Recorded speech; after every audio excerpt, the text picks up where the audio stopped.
Hello and welcome to the Royal College of Pathologists Guideline Implementation webinar. My name is Peter Johnston and I'm the current Vice President for Workforce and Corporate Engagement at the College. I'm really pleased to be hosting this webinar today where we have leading experts and authors for the new guidelines. They are the dataset for the histopathological reporting of carcinomas of the salivary glands. The authors will be providing some guidelines, will be providing some discussion around the guidelines and helping to find ways that we can best use them in terms of implementation and practical tips for doing so. They'll also be here to answer your questions. I'm very pleased to introduce today's speakers and authors for the dataset.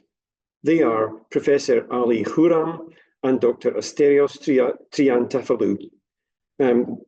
Before we start the webinar proper, I'd just like to tell you that the webinar presentation will last approximately 15 minutes, and thereafter we'll have about 20 minutes for questions and answers.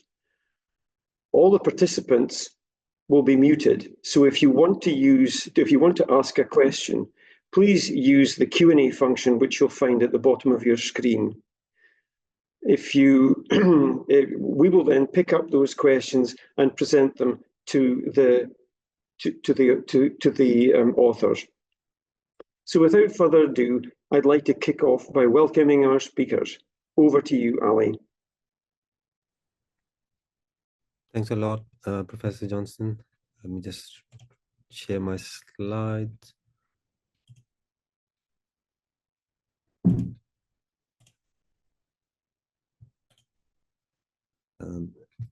Just wondering if everyone can see the slides okay. So thanks a lot for giving us the opportunity to share this. And it's been a teamwork and labor of love. And apologies in advance, I've got a cold and I'll try not to cough too loudly in the microphone. But we'll try and keep it simple and brief and just focus on the obvious or points of difference from ICCR, if you like, and things that might help you in terms of implementation of this data set. So as you're aware, it's a complex area of diagnostic pathology. And one reason is that there are a lot of different subtypes, including benign, according to the most recent classification, 21 malignant tumors. But even since the publication of the last one, new entities are being recommended and will most likely be added. And as a result of that, the classification and nomenclature keeps changing a lot. And a lot of that is down to our understanding of the molecular landscape of salivary gland carcinomas. Now, the difficulty is if we do an FNA, quite a few times you might be able to get enough tissue or representative tissue for a diagnosis, but because of the heterogeneity within salivary gland carcinomas and also the overlapping features as well between benign and malignant tumors, it can become quite challenging to make a definitive diagnosis. So core biopsies, we have suggested, are probably more useful, particularly if you're thinking of doing ancillary studies and molecular studies as well. And another potential area which can be useful, or point that can be useful, is to get the case seen by another person. I mean, we understand that there can be delays as a result of sending it to other national centers, but at the very least, you can run it by a colleague locally to see if both of you agree about whether something is benign or malignant and the grading or subtyping of it. So just starting off with the obvious things about dissection and block selection. So we recommend 3 to 5 millimeter slices. And if it's a small tumor, particularly involving a minor salivary gland, then you would probably sample all of the specimen. For something which is larger, like a parotid resection, then around 5 to 8 blocks usually are sufficient to get representative tissue from that tumor. But the macroscopic assessment is very important because you want to examine the cut surface of the tumor, but also macroscopically look at extension into the surrounding parenchyma, because that can affect the staging. And I'll talk about that in a little bit more detail later on. Also examine and look for invasion into adjacent structures, such as bone, skin, and facial nerve, etc., and comment on the surgical margins. It's quite good practice to take a defined block or nominate a block that you feel like is the most representative, which you can do immunohistochemistry or molecular testing on, because if we were to decal or take a mega block, then doing those investigations can become challenging. And similarly, if multiple core biopsies have been taken or more than one, then it's probably a good idea to maximize tissue use to separate these into different blocks. So you can always start off or exhaust one block before you move on to the other one, just leaving you with enough tissue to get to a diagnosis. So we've got core items and non-core items, and all the ones in pink are the core items, and these need to be included, or what we recommended included, in a standardized format. There are some tumor additions since the last classification. So entities like microsecretory carcinomas, sclerosing microcystic adenocarcinoma, and cribriform adenocarcinoma have been added. So worth being sort of mindful about that, although there's still some debate about some of these subtypes of classifications based on molecular changes, particularly, for example, in relation to cribriform adenocarcinoma. There's still a school of thought that these represent a subgroup of polymorphous adenocarcinomas. But when we were writing this, we realized there's not a lot of detail or evidence out there in terms of the criteria for the terminology. And that we definitely need more development and more evidence to give you even better advice. So we have tried to use the best evidence available, but in some cases also gone with the group's opinion in terms of good clinical practice as the suggestion. So I think I'll pass over to Asterios for the next few slides.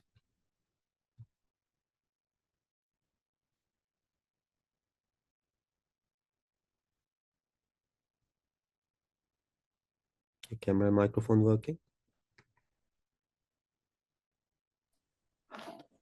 Well, it was we tried to bring some type of uniformity in an otherwise mad world, and you can see that the core and non-core data more or less similar to those in thyroid and all of the stuff. More of them are common sense. The perennial problem is diagnosis. It will be since Pierre Vincent's area and continues to be now. But another thing, a fashionable thing that has recently come into regarded very favorably on behalf of both pathologists and particular surgeons is grade. Now, the high-grade transformation or the so-called dedifferentiation is a relatively old thing and not so common. It is established. It involves most of the types of well-differentiated so-called salivary gland carcinomas, particularly carcinomas. The grade, this is far more interesting. Since the second, if I remember well, edition of the AFib fascicle, people were trying to grade mucoepidermoid carcinomas in tumors or proper carcinomas, and this trend about mucoepidermoids went from strength to strength. There are different schemes involved. Probably you know that the brand wine is the most popular, but there are other as well. The problem in my way starts when you start grading other things. Take, for example, polymorphous adenocarcinoma. It was, we were all very happy when we have something called the PLGA, polymorphous low-grade adenocarcinoma. Then people decided to have a moderate and high-grade variants as well. I can live with the moderate subtype, but a high-grade polymorphous adenocarcinoma, why can be different from a non-specific high-grade adenocarcinoma? Another interesting thing is this adenoid cystic carcinoma. Again, we all know since Cypher's day that we have a cribriform tubular and solid patterns, and the solid component is usually qualified as high grade. I don't have any problem with calling something high-grade adenoid cystic carcinoma as the example in the lower right example. You see most of the tumor here consists, it's a basaloid, and only, in fact, people thought because it was referred from the neuropathology department, people was thought like something like a neuroblastoma and all of that stuff. And it was only there when we examined the entire specimen, the ellipse, there in the green ellipse shows the typical cribriform pattern. Of course, this is definitely a high-grade carcinoma. But what about the lower left one? Mixed patterns, tubular as here and solid exist. Cribriform and solid exist. Are they 100% high grade? We are not certain about this. And also going back to this thickness of grading, there are not uniformly applied criteria, and usually people using instinct, intuition, knowledge, understanding, basic pathology principles, which unfortunately these days tend to be forgotten. So I'm not 100% about this. And another thing that I would like to draw your attention, which I presume most of you have already appreciated, is that the morphology of the border of the tumor, the growth pattern in grading systems, it tends to be undervalued. This is something it's difficult for me to appreciate, because obviously if you have something, if you can go to the next slide, please. Like the upper left corner, which is definitely pushing and surrounded by compressed fibrous tissue. You don't have to be a rocket scientist to say, oh, okay, that would be in keeping with a low grade. And then people say, okay, actinic cell carcinomas like this one is low grade, so no big deal. But look at the right upper one. This is a cytologically low grade mucoepidermoid carcinoma. However, the invasive front, it's highly irregular. And all the tumor was, if I might say, projecting spice, spur-like projections, widely infiltrating adjacent tissues, muscle, fat, and everything. Is this a low-grade tumor? According to Brandwein, it might be. The same situation is with the lower left. Unfortunately, there is a trend these days with people regarding them collectively adenoid cystic carcinomas as relatively low-grade tumors, although I think this was not the case in the days of Ewing and company. And this one cannot be a simple low-grade tumor, because like the mucoepidermoid carcinoma was widely asymmetrically infiltrating glands, fat, muscle, and everything. And another interesting thing is the issue of the so-called satellite or microsatellite invasive elements.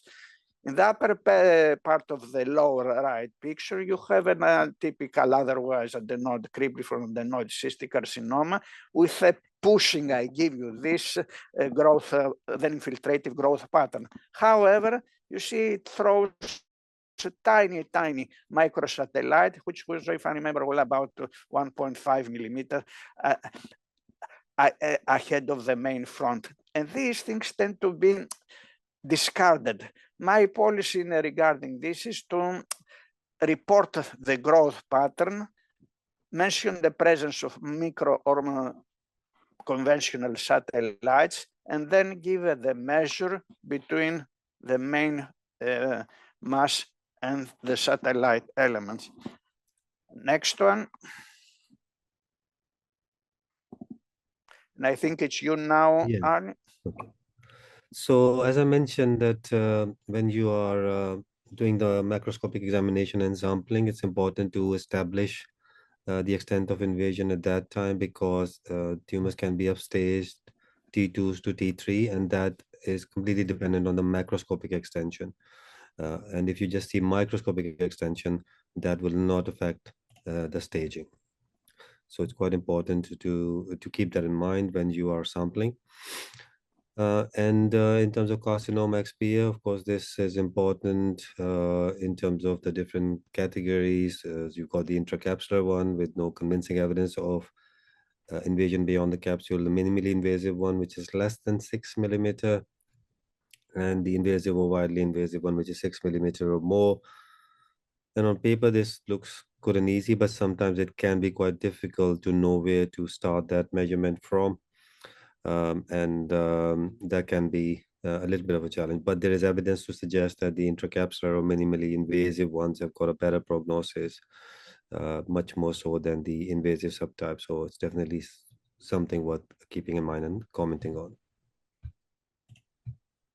And it is good that the surgeons have appreciated this. Absolutely.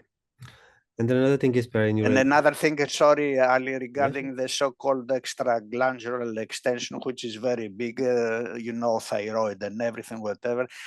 I think occasionally it might be difficult to establish what is extraglandular extension. Of course, if you have a mushroom going out of the gland, that is straightforward. But what if you have a simply gentle bulging outside the gland and the main mass of the tumor is still within the gland? Is it extraglandular extension or not? A possible thing to get out of the corner is possibly to measure the distance above the so-called contour of the gland and the diameter of the main tumor underneath the bulging and give a ratio. But this is simply an idea, and I would like to have your thoughts about this. Thanks, Ali. Thank you. And the other thing is, of course, perineural invasion. We know that there is evidence to suggest that it's important, although previous or all the studies have suggested that it's perhaps a larger or named nerve outside the gland that's more prognostically important. But the items in the data set hint on or suggest that you should mention whether it's focal or multifocal or extensive PNI, whether this invasion is within the tumor or extratumoral.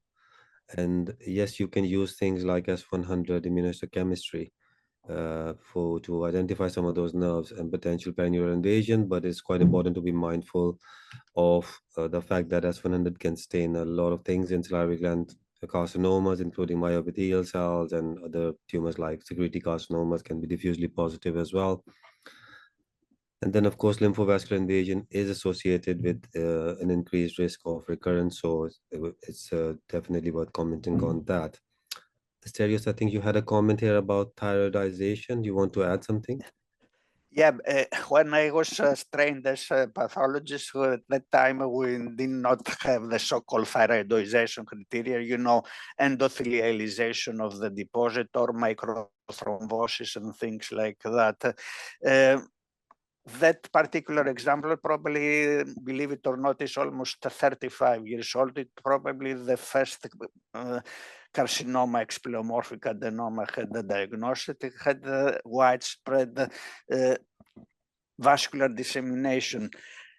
There is some attachment of the tumor rod into the revascular wall, but endothelialization or microthrombosis are not seen.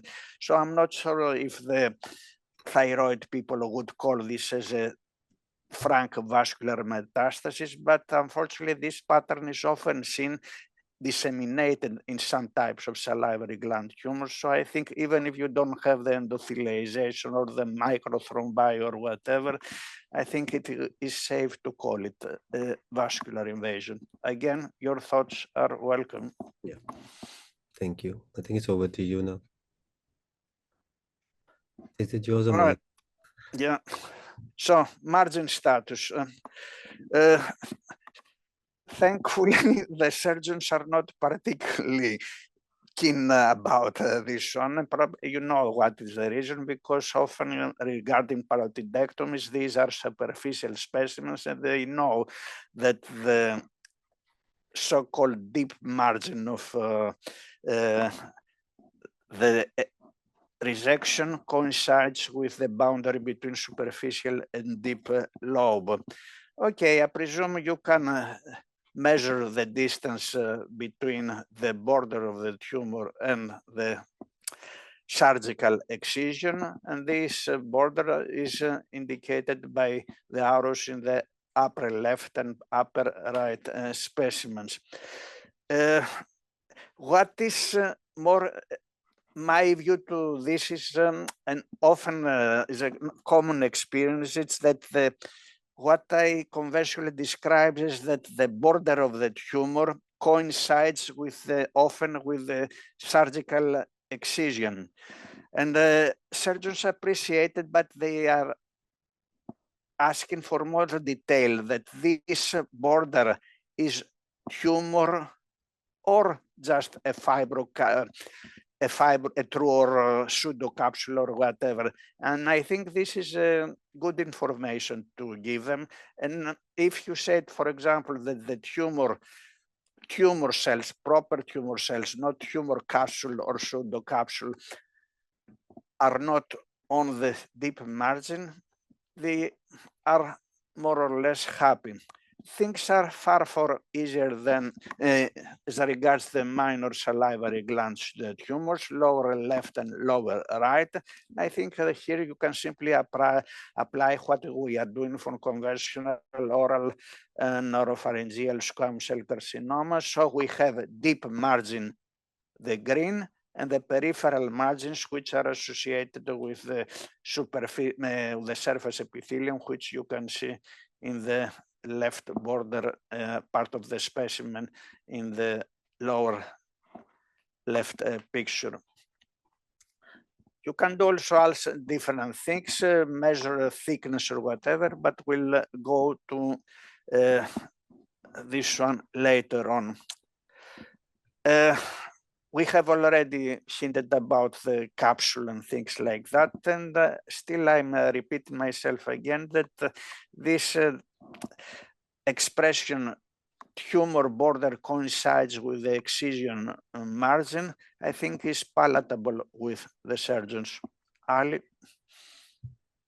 Thank you. Okay. Now, staging.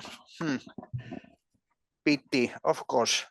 Tumor size has a strong association with survival. You remember the old principle of pathology, big is bad news. And compare the upper left, which is a tiny acinic cell carcinoma, with this on the right upper, it's huge carcinoma, expliomorphic adenoma. Of course, the left one has a far better prognosis. Shortcomings have been already insinuated. Salivary gland carcinomas for minor glands, unfortunately, the data set, both the Americans and this one do not pay particular attention in that, although remember in the very old days, Rayleigh Lucas used to distinguish between minor and major things regarding the resections, etc., and devoting even seminars to minor salivary gland tumors. You can measure thickness, reconstructed thickness or total thickness if you want, similar to the conventional squamous cell carcinomas. And go back to our old friend, the mucoepidermoid carcinoma. You often know that it develops in retromolar areas of the mandible, and it's not surprising that if you have a relatively large tumor there, why should it not go into the bone, which you can see it in the lower left picture. And here comes the problems. Here comes the problems. Of course, according to the standard criteria, this should go PT4. But is this really so? Usually, this is my experience. I would like to hear yours. When a mucoepidermoid carcinoma goes into the bone, it does not go very deep. It does not widely spread into the bone. And add to that mucoepidermoid carcinomas are usually maximum to moderately differentiated.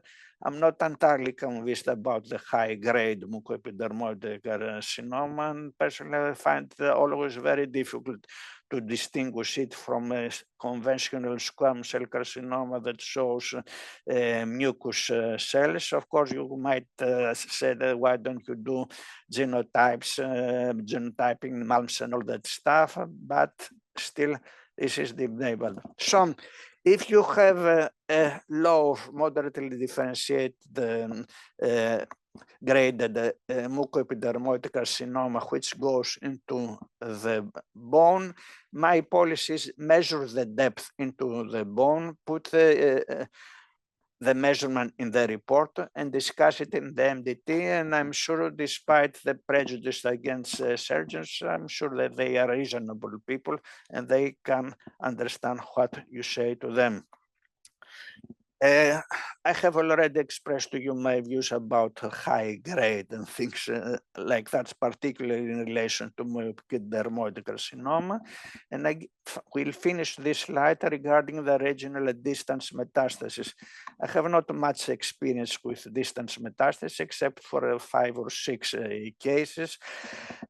Regional metastasis, of course, they are malignant, that they metastasize, but they are not so common as the people think. And there was even a major international scientific group who has published a series of papers on metastasis of adenoid cystic carcinomas in from various sites into the neck. And the overall consensus that it is not very common. Of course, it occurs. It might also show extranodal extension, as in this example here. We don't have scientific evidence what is the importance of the extranodal extension in salivary metastasis, but it is good to put in your report, and surgeons might appreciate, and the issue might be discussed in the MDT. And final thing I would like to say about the nodal metastasis of salivary gland tumors. You all know that the metastasis of conventional squamous cell carcinoma are associated with desmoplasia and myofibroblastic reaction. And possibly that's why they often have extranodal extension. The strange thing from the biological point of view, which is intriguing and needs to be investigated, is that salivary gland carcinomas, like other glandular carcinomas, thyroid, for example, they do not often show, very rarely, in fact, myofibroblastic reaction or desmoplasia in lymph node metastasis. I have seen only a couple examples of this, and believe it or not, one was associated with oncocytic carcinomas. I don't know what is this, but I think it is a nice point for further investigation. And we move to the next one. Next, ancillary studies, the story of my life. You know that we have a wide range, starting from histochemistry, all the special stains, immunohistochemistry. Unfortunately, electron microscopy has gone into the gutter these days, although it will be an invaluable issue for further research. And in fact, some of these so-called new entities that Ali had referred to above would benefit much from proper electron microscopical investigation, but okay, let's stick with what is available at present. You know that we have a variety of options available. Before we go to the immune, don't forget all the histochemistry and the special stains, and particularly I would suggest to you that spend some time, like the lower left picture, understanding what a beautiful slide stained with Alcian blue and PES can tell you. It's not only secretory material, it can distinguish between secretory granules, phagosomes, stromal glycosaminoglycan, everything. It's one of the most useful technical procedures in the history of salivary pathology, and I hope it continue to offer services for many years to come. Going to immunohistochemistry, what I really hate is have seen it from trainees, even junior pathologists and even experts. Why do you think this is so? Because it is CD60, P63 positive or whatever. And people tend, in my opinion, just to learn from their training days a list of techniques that correspond to a specific entity, and often little of time available, resort to a so-called blind approach. My view towards histochemistry is to apply a functional approach.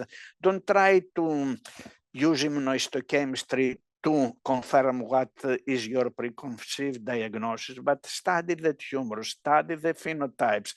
Try to think what these phenotypes might do, function of them. And if you know the function of normal salivary glands, you can obviously predict the most useful, if I might say, markers from the wide range available to suit you. Take, for example, this legendary business with the non-luminal of the so-called, or wrongly called, myoepithelial cells. And people are favoring things like P63, where they forget that the myoepithelial cells is simply a myoepithelial, as an epithelial cell, which contains contractile filaments within its cytoplasm. So why do not consider the simple and reliable and relatively robust SMA and things like that as a first-class marker, and then we go to things like P63 cytokeratins, which seem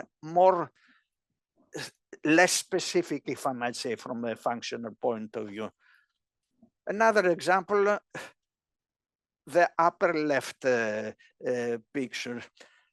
Okay, we have lumina, so obviously we will have luminal cells. What marker should I apply? What do I know about luminal cells in normal salivary glands? They have the ability to phagocytose intraluminal material and process it in lysosomes.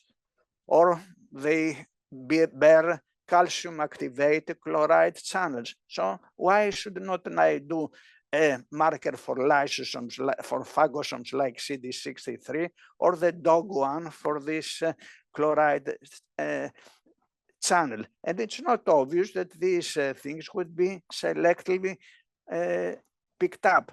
So my advice to you is know something about the function and the cell biology of the normal gland, and then your life and selection of proper antibodies would be far more interesting and easier.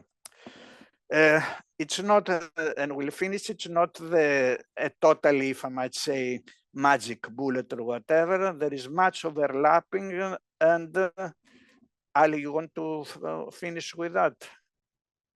Or should I continue? Yeah, I mean, I don't mind. So yeah, basically what we've... Okay, yeah. So just two more words.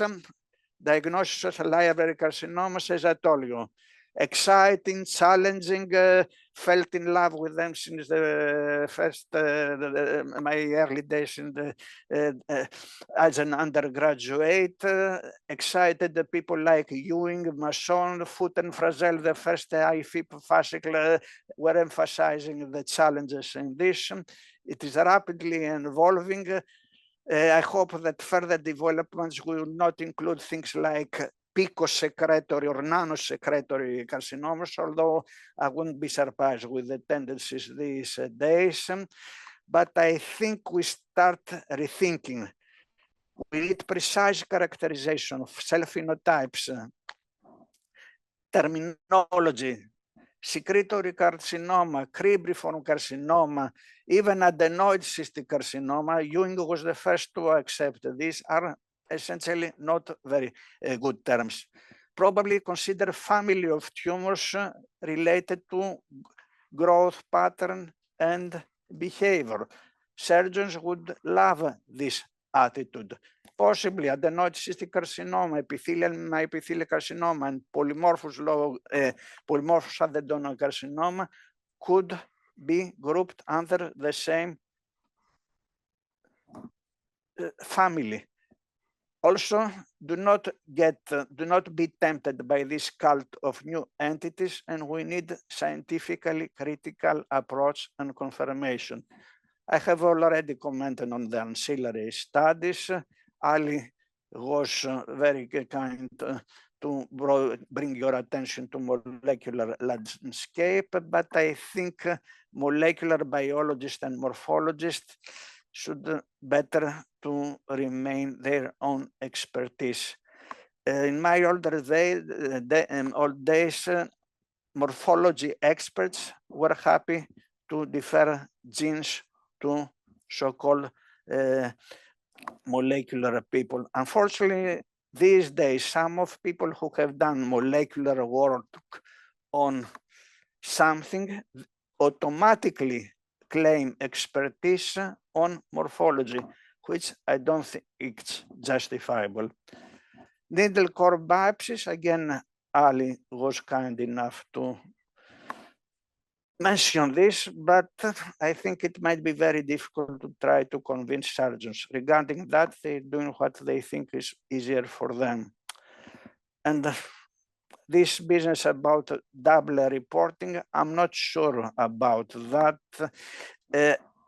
I'll always strong solicit advice or whatever, and don't forget that these days probably salivary gland tumors tend to be referred to major centers. And I think that it will be so-called a more specialized approach. And going back to this nemesis of mine, experts and expertise, self-anointed or politically things on all the stuff, you know these things better than me. I think it's some time that we need to sit down and apply a more cool approach and see what or who an expert is. So thank you for withstanding my raving, and thank you for Ali being so kind and gracious, and we are all yours now. First set of questions I've got are about margins, and it's really about what do we call, first of all, an infiltrative tumour that's less from 1 millimetre from a surgical margin. How would you interpret that? And the second question is really leads on from that. And what if a tumour transects a deep resection margin? So resection margins, first of all, please. Who's going to take that, Ali? Sure, I can start and then Asterios can come in. My feeling is that, yeah, if it's less than 1 millimetre and it's infiltrative, then I would call it as per the guidance involved. So yeah, the pattern of infiltration is very important, as Asterios was saying. If it's something within a capsule or has got more like a pushing and herniating type pattern with that fibrous cuff around it, then I'm less worried about it. And even if it's less than 1 millimetre, I would urge caution to the surgeons. It happens a lot of the time with the minor gland, particularly of the palate, that the tumors are resected all the way down to periosteum.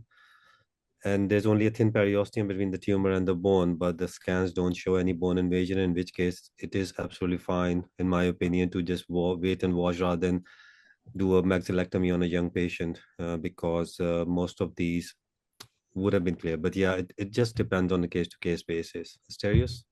And also I would like to ask, although, you know, pathologists somehow prejudiced against surgeons, I don't think that they do not understand us.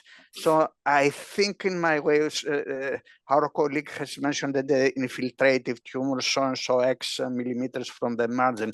What I would do about this one, I would describe the border, pushing infiltrative satellites or whatever, and give the distance, put them in the report, mention these facts in the MDT, and I don't think that the surgeons would have problems to understand what you mean and make up their mind. They are not so useless as we used to think when I started my career. Thank you. The next question I'd like to ask is about measurements of tumours.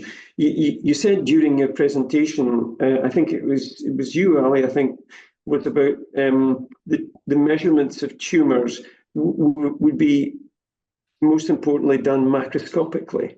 So when it comes to multifocal tumours and multinodular salivary gland tumours, how do you estimate the size there? Is it, what criteria do you use to determine what the maximum dimension is in something like that? That's a very good question. I mean, we were trying to look and try to find evidence for what is the best way forward. But I can share what I do. And I tend to, so there's one or two things you can do. Like Asterios also mentioned, you can measure the distance of those nodules or lobules from the main mass. So describe them as a multifocal tumor, and the main focus measures this much, and at a certain distance from it is another focus. And then you can give an overall measurement in terms of the foci spanning across, in terms of what is the measurement of that.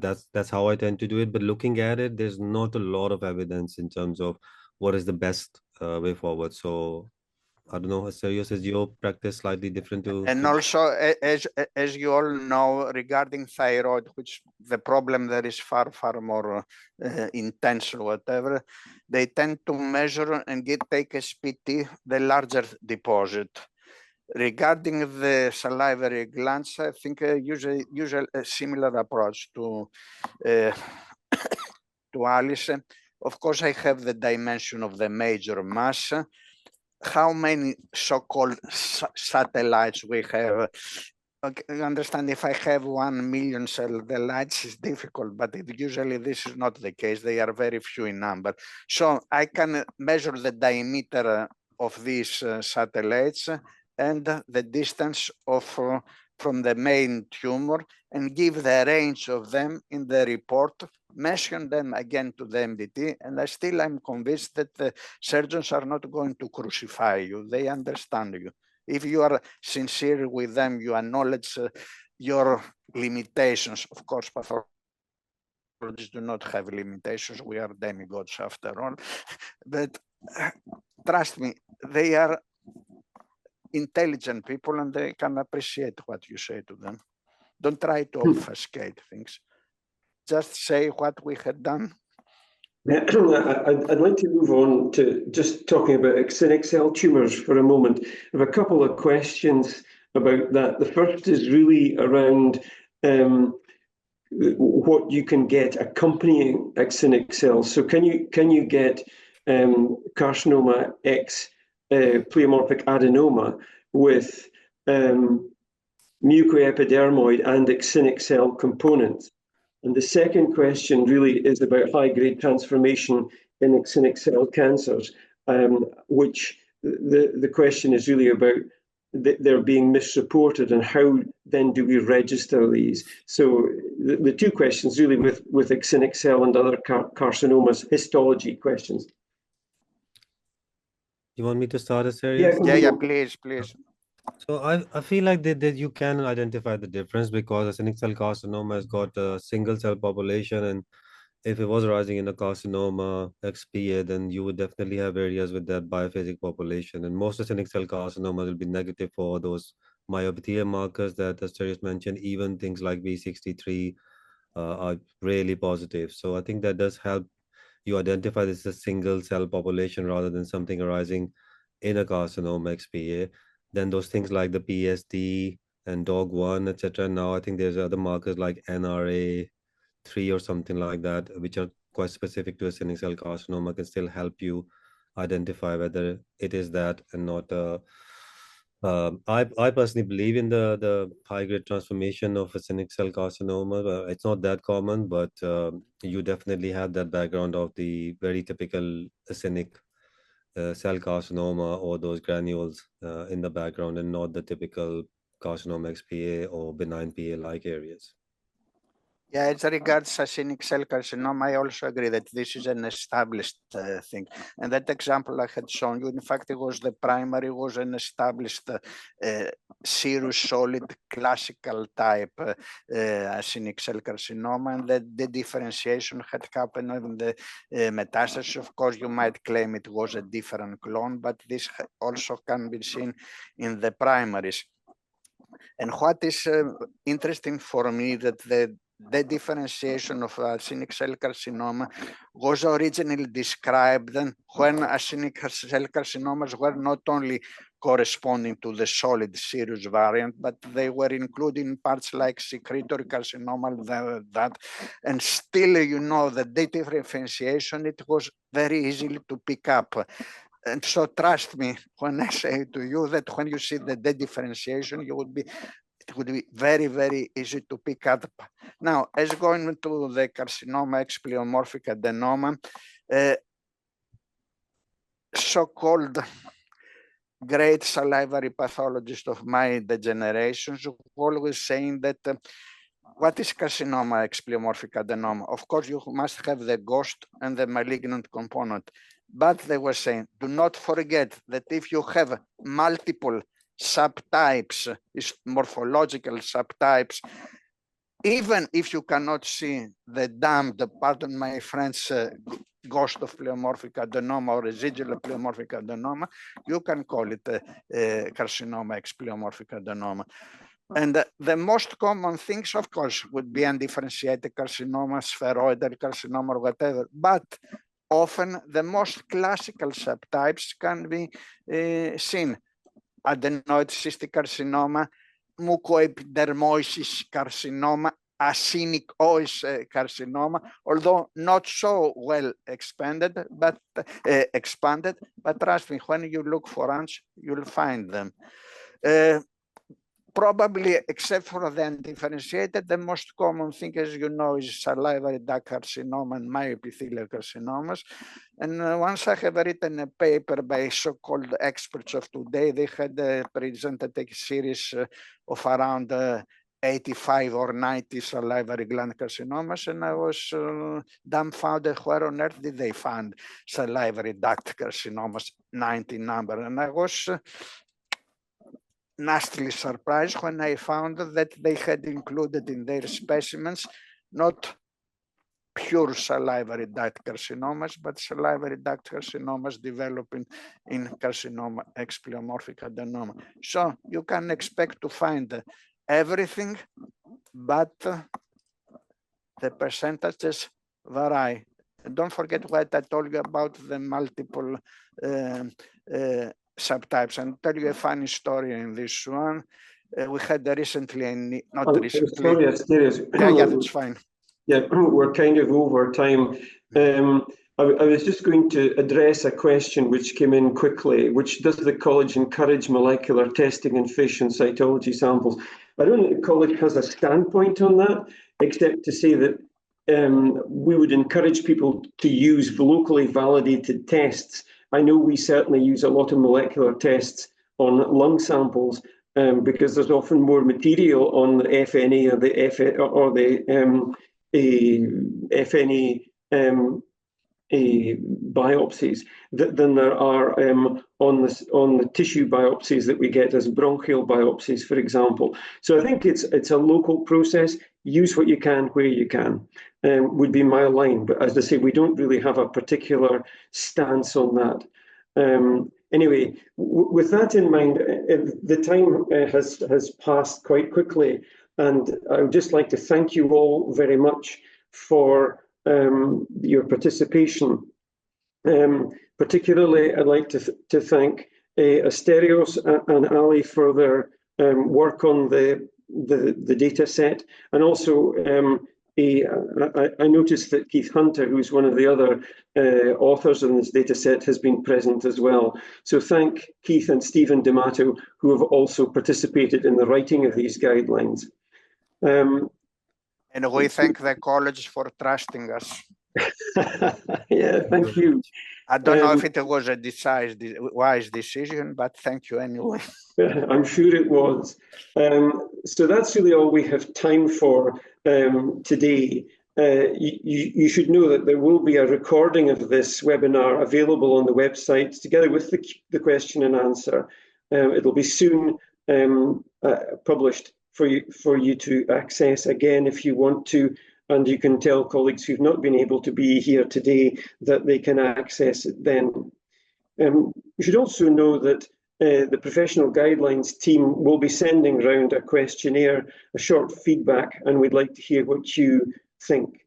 So I'd just like to thank Ali and Asterios once again for sharing your expertise with us, and thank you also for all the work that's gone on behind the scenes to present this. So please don't forget to check our webinar for the next and new upcoming webinars. The next one's next week on pathways in cardiovascular pathology. To finish there, thank you very much for attending and participating and for your questions. Have a wonderful day and goodbye.